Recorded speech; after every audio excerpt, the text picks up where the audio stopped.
After World War II, the global power structure underwent a dramatic shift, leaving Europe in a state of ruin, its empires shattered, and its once unstoppable colonial powers weakened. The United States, in contrast, emerged as a new superpower, with a booming economy and military prowess. Western Europe, however, was determined not to fade into insignificance. So, as some argue, it crafted a strategy to maintain influence through a covert network of elites and policymakers, sometimes referred to as the European deep state. This alleged deep state is said to be an intricate web of diplomats, corporations, think tanks, and lobbying entities that quietly steered American foreign policy toward European objectives. The guiding principle? Preserve Europe's dominance in the post-war order at all costs, even if it meant sacrificing American interests, tax dollars, and, tragically, American lives. With the help of NATO, a security alliance ostensibly for collective defense, Western Europe, as critics suggest, not only secured US protection, but manipulated the US into costly military conflicts worldwide. NATO, formed in 1949, was designed as a defense alliance to counter Soviet expansion. But for Europe, it served a dual purpose. While it created an official partnership, ensuring American troops were stationed across the continent, NATO also became the means by which Europe could offload its defense costs onto American taxpayers. This setup enabled Europe to invest in economic growth, while America bore the burdens of defense. Key points regarding NATO's formation. Article 5. This provision required member nations to defend any member under attack, binding the US to Europe's security. American financial burden. The US consistently shouldered the majority of NATO's costs, while many European nations invested minimally in their own defense. Economic beneficiaries. The security NATO provided enabled Western Europe to prioritize its economy, while America focused on military expenditures, a burden critics argue was never repaid. Despite Europe's growing economies and stabilized governments by the 1970s and 80s, NATO continued to rely heavily on US funding and military resources, leaving many Americans questioning who was truly benefiting from this alliance. The idea of a European deep state influencing US policy might sound conspiratorial at first, but consider the decades of documented lobbying and strategic alliances across think tanks, media, and multinational corporations. Entities like the Bilderberg Group and Atlanticist think tanks have promoted transatlantic unity under the guise of shared Western values. However, critics suggest that these unofficial connections ultimately served European interests first. Deep state influence mechanisms. Think tanks and lobbyists organizations such as the Council on Foreign Relations and European multinationals promoted policy agendas favoring NATO's expansion and US military involvement abroad. Soft power in media and academia. Through media channels, cultural exchanges, and elite academic networks.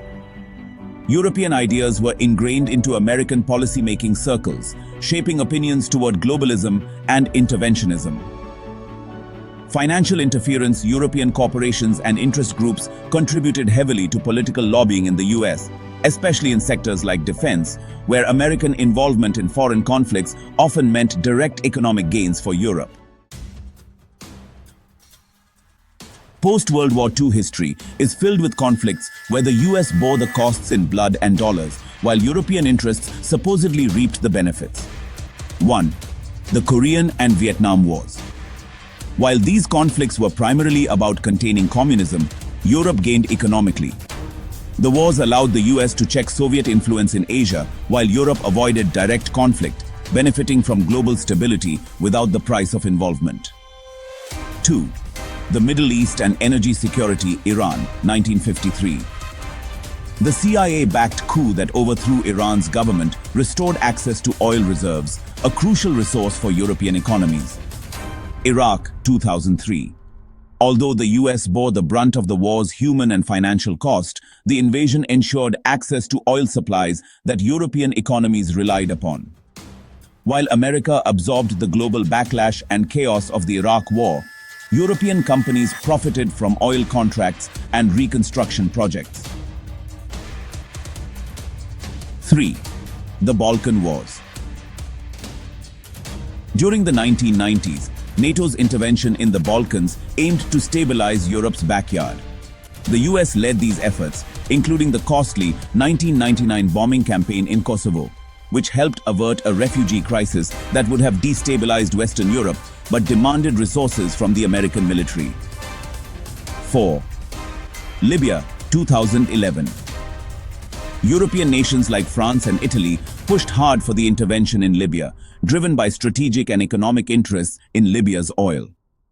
Although a NATO mission, the US took on a considerable portion of the operational burden, while European nations secured lucrative post-war contracts. In each of these cases, the US played the role of enforcer, stabilizing regions of critical interest to Europe, while American soldiers, families, and budgets bore the cost. Economic impacts: European prosperity at American expense. Beyond the costs of war, the financial arrangement of NATO placed a sustained burden on American taxpayers, allowing Europe to divert funds into social programs and economic investments. US defense spending versus European social programs. While the US allocated billions annually to military spending, European countries invested in healthcare, education, and welfare programs that elevated their standard of living. American funds effectively subsidized the security Europe enjoyed, letting them maintain thriving economies without equivalent defense investments.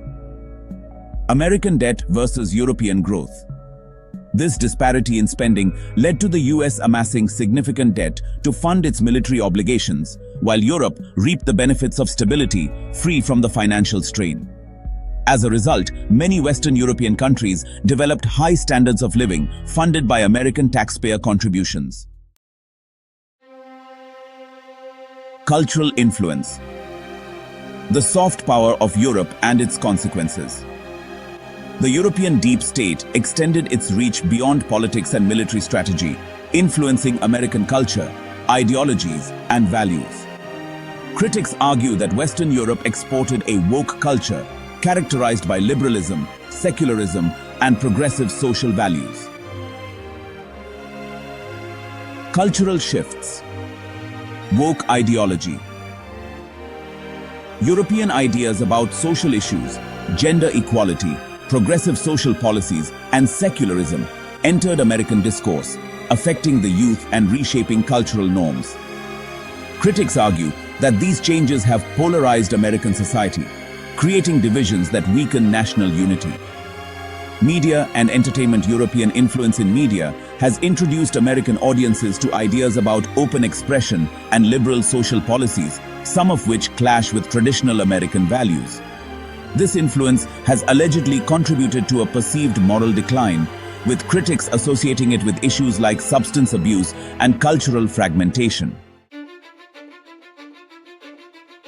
The Trump era. A turning point? The election of Donald Trump marked a possible shift in this long-standing relationship. Trump's America First policy diverged sharply from the traditionally pro-European stance of his predecessors. With open criticism of NATO and European freeloading, Trump signaled a desire to cut back American support for what he deemed a lopsided alliance. NATO criticism. Trump's stance against NATO, which he argued primarily benefited Europe, led him to question the US role in the alliance. He warned that the US might pull back from NATO if European nations did not meet their spending obligations, an unprecedented stance.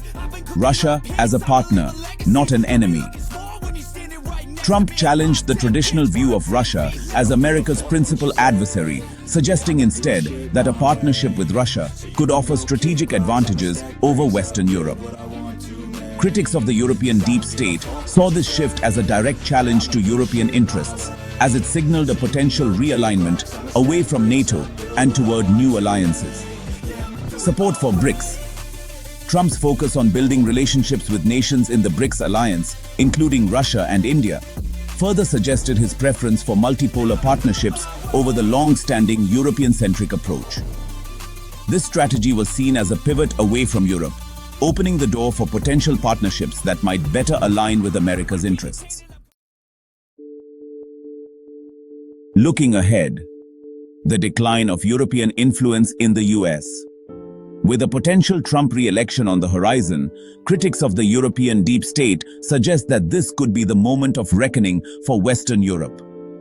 Trump's opposition to NATO, his skepticism of European influence, and his preference for working with non-European allies mark a decisive departure from the US policies that kept Europe dominant in global affairs for decades. The future of US-European relations, NATO's potential decline. If the US steps back from NATO, European nations will need to rethink their defense strategies, potentially investing heavily in their own military or seeking new alliances outside of the Western bloc. The rise of BRICS and new alliances. As the global balance shifts, alliances like BRICS offer the US an alternative to Europe-centric coalitions. With the rise of China, India, and Russia as formidable powers, the potential for a US-Russia alliance marks a strategic realignment away from Western Europe's influence. In this potential new world order, critics argue that Western Europe may finally face the consequences of its reliance on American resources. No longer able to dictate US foreign policy, Europe might be forced to adopt a more self-sufficient stance, marking a symbolic end to the post-Walibu order where it leveraged American power to maintain global influence.